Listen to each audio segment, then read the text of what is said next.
السلام علیکم ویورز، میں ہوں مدثر خان اور آپ دیکھ رہے ہیں مدثر خان ویوز۔ بہت ہم یہاں پہ دو تین ایشوز کے اوپر بات کریں گے۔ پہلا ایشو یہ ہے کہ وہ جو مری میں بہت بڑا سانحہ ہوا ہے، تقریباً اب تک 21 اموات ہو چکی ہیں، کیجویلٹیز کی تعداد مزید بڑھ سکتی ہے۔ تو سب سے پہلے ہم اسی ایشو پہ بات کر لیتے ہیں کہ اس میں اگر دیکھا جائے تو حکومت، ڈسٹرکٹ انتظامیہ اور پنجاب حکومت، ان تینوں کے اگر ہم رول الگ الگ ڈیفائن کریں، دیکھیں ہم بہت زیادہ جذبات کے اندر بہہ کے ہم بالکل باعث ہو جاتے ہیں، تو یہاں باعث ہونے کی ضرورت نہیں ہے، یہاں پہ حالات اور واقعات کا تجزیہ کرنے کی ضرورت ہے۔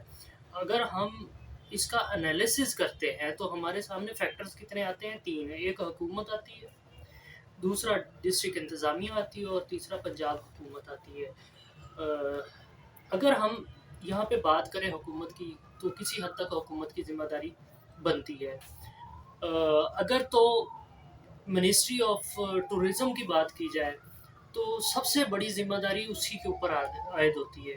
اب یہاں پہ بہت واویلا کیا جا رہا ہے کہ فواد چودھری نے ایسا میسج کر دیا جی، ٹویٹ کر دیا کہ 1 لاکھ سے زیادہ گاڑیاں ہو چکی ہیں اور یہ ہو گیا وہ ہو گیا۔ ٹھیک ہے، اسے پتہ ہونا چاہیے تھا، اگر نہیں پتہ تو اس کے علاوہ وہ لوگ کہاں تھے جو ڈسٹرکٹ انتظامیہ جو ہمیشہ سے مری کے معاملات کو سنبھالتی آ رہی ہے۔ میں آپ کو یہاں پہ یہ بتانا چاہتا ہوں کہ میرا خیال ہے، میری سوچ غلط بھی ہو سکتی ہے، کہ یہ بالکل سوچی سمجھی سازش تھی، اور اگر میں غلط نہیں ہوں تو میں پچھلے ولاگس کے اندر اور اپنے تمام ملنے والوں کو پتہ ہے کہ میں یہی بات کرتا آ رہا ہوں کہ جو بیوروکریسی ہے وہ کام نہیں کرنا چاہتی، وہ اس گورنمنٹ کو فیل کرنا چاہتی ہے۔ اب اس کی سب سے بڑی میں آپ کو دیتا ہوں کہ ٹھیک ہے یار، وزیر اعظم نااہل ہو گیا، کیوں؟ وزیر اعظم نے کھڑے ہو کے گاڑیاں چیک کرنی تھی، ٹھیک ہے۔ فواد چودھری نااہل ہو گیا، ٹھیک ہے۔ فواد چودھری کو چلو نااہل تھا، اسے نہیں پتا تھا، اس نے 1 لاکھ گاڑیوں کے اوپر بڑا خوش ہوا کہ ٹھیک ہے 1 لاکھ گاڑیاں ہو گئی ہے، ٹورزم بڑھ رہی ہے، تو ٹھیک ہے۔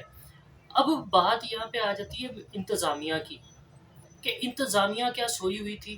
کیا اسے حالات اور واقعات کا نہیں پتہ تھا؟ کیا وہ ہمیشہ سے مری کے معاملات کو سنبھالتے نہیں آ رہے تھے کہ جہاں پہ 10,000 گاڑیاں بھی نہیں آ سکتی، وہاں 1 لاکھ گاڑیاں آ رہی ہیں، اور انہوں نے آنے دی ہے اینڈ ٹائم تک، جب یہ معاملات بالکل آخری لمحات میں پہنچ گئے اور جب کیجویلٹیز سٹارٹ ہو گئی، جب لوگوں نے شور مچایا، سوشل میڈیا پہ آیا، تو اس وقت بھی انتظامیہ حرکت میں نہیں آئی تھی۔ وہ کہاں سوئے ہوئے تھے؟ سب سے بڑی ذمہ داری جو بنتی ہے نا، وہ اس انتظامیہ کی بنتی ہے، ٹھیک ہے۔ اور اس میں اگر کہ اس کے ان لوگوں کے خلاف کوئی کارروائی نہیں کرتے تو صوبائی حکومت بھی ذمہ دار ہے۔ اس کے اندر منسٹری آف ٹورزم کی میں کیا بات کروں، اس کی واقعی نااہلی ہے، اس میں کوئی شک نہیں ہے۔ تو یہ سارے معاملات ہیں، اللہ کرے کہ کیجویلٹیز کم سے کم ہوں، ویسے تو ہونی نہیں چاہیے تھی، لیکن اب کیا کیا جا سکتا ہے کہ جب معاملات اس نہج پہ پہنچ گئے تو یہ سارا چیزیں ہم دیکھ رہے ہیں۔ تو اللہ کرے کہ بہت کم سے کم کیجویلٹیز ہوں، اور ان لوگوں کے خلاف سخت کارروائی کی جائے، ان کو معطل نہ کیا جائے۔ یہ لوگ معطل ہوتے ہیں 6-7 مہینوں کے بعد دوبارہ سے واپس آ جاتے ہیں، ان کو ہمیشہ کے لیے ختم کیا جائے، ان کو نکال دیا جائے اس محکمے سے، بلکہ ان کے اوپر یہ سزا رکھی جائے کہ ان کے خاندان کا کوئی فرد بھی یہاں نہیں آ سکتا ہے، یہ سول سروس میں نہیں آ سکتا۔ اب اگلی جو بات ہم کرنا چاہ رہے ہیں کہ وہ پاک افغان بارڈر ہے۔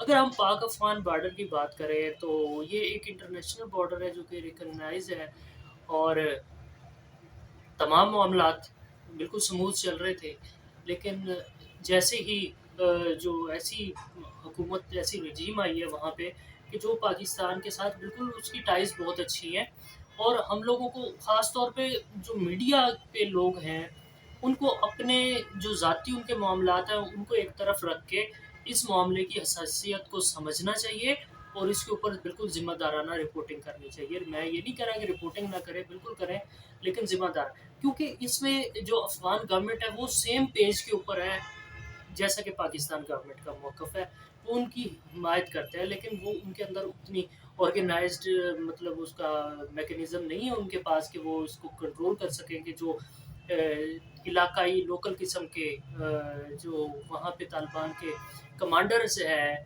تو ان کمانڈرز کے ساتھ اصل میں کچھ ایلیمنٹس شامل ہوتے ہیں۔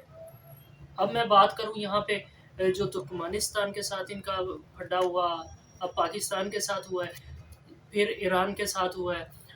ترکمانستان اور ایران والا تو کافی زیادہ خطرناک ہے، کیونکہ ہم لوگ اس لیے اس کے خلاف ایکشن اتنی سختی سے نہیں کر سکتے، کیونکہ وہاں بھی مسلمان ہیں اور ہم اس مسلمان آبادی کا بھی خیال کر رہے ہیں۔ اس کے علاوہ اگر ہم کوئی بھی معاملات کرتے ہیں تو اس کا ہمارے اوپر امپیکٹ نہیں ہونا، ہمیں کوئی فرق نہیں پڑنا۔ لیکن ہاں، جہاں تک بات رہی افغانستان کے معاملات کی، تو وہاں پہ ان طاقتوں کو وہ ہوا ملے گی، ان طاقتوں کو ایک موقع ملے گا کہ وہ وہاں پہ اپنی تخریب کاری کی کارروائیاں زیادہ کر سکیں، اور اس سے خانہ جنگی کی طرف ان کا ملک بھی جا سکتا ہے۔ تو ہمیں بڑی ذمہ دارانہ رپورٹنگ کرنی پڑے گی، جیسے کہ ذمہ دارانہ طور پر گورنمنٹ اپنے سٹیپس لے رہی ہے۔ تو اس کے اندر جو بہت سارے معاملات ہیں، جس میں آپ دیکھتے ہیں کہ ہمارے تقریباً کوئی ایسی مارکیٹ نہیں ہے، یا مارکیٹ میں جائے تو کوئی شاید ایسی دکان ہو کہ جہاں پہ سمگلنگ کا مال نہ ملے۔ تو سمگلنگ والوں کا تو بالکل رستہ ختم ہو جائے گا نا، اگر وہ بارڈر کے تھرو یعنی لیگلی آئیں گے، تو ان کو ہر چیز کا چیک اینڈ بیلنس ہوگا، تو ان کو جواب دینا پڑے گا۔ تو ان سمگلروں کے ساتھ ساتھ ایلیمنٹس ہیں، وہ بھی طالبان کی صفوں میں گھس چکے ہیں، اور وہ اپنے آپ کو افغان اور طالبان ہی ڈکلیئر کرتے ہیں اور مانتے ہیں۔ تو ان ایلیمنٹس کی وجہ سے جہاں جہاں پہ افغانستان کا مستقبل ہے، پاکستان تو کافی عرصے سے چل رہا ہے، ٹھیک ہے، لیکن پاکستان کے بننے سے بہت پہلے سے جو خرابیاں ہیں افغانستان کے اندر، جو کہ خانہ جنگی ہے اور اس کے بد امنی کا ماحول ہے، وہ بہت پہلے سے جاری ہے، اور مجھے نہیں لگتا کہ یہ بہت جلد ختم ہونے والا ہے، جب تک کہ طالبان نے ایک مضبوط جو کوآرڈینیشن سسٹم ہے اپنے تمام لا انفورسمنٹ ایجنسیز کے ساتھ وہ مضبوط نہ کیا۔